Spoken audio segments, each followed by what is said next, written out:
Ako si Rodolfo, operator ng DTF machine dito sa Transfer It LCC Legazpi. Ito ay ginamit ng 6 na araw na may total na 73 meters. Ito ang printer head. Heto naman ang capping na may 100% good condition. Head clean.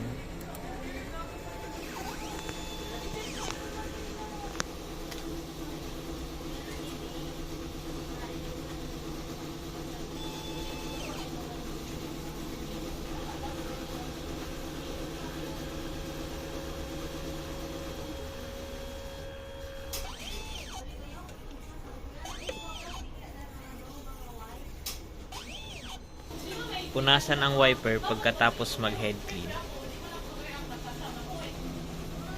Nozzle test.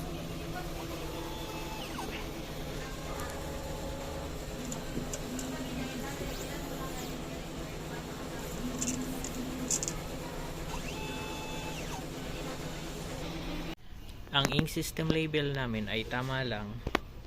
Ang damper ay pinalitan noong March 2026. Ang waste tank ay nilinis ng isang araw. Ito ang ABR.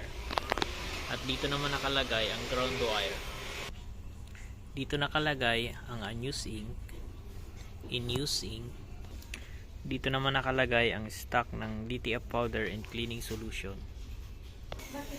Consumable withdrawal, weekly inventory, daily output. Ito naman po ang daily checklist.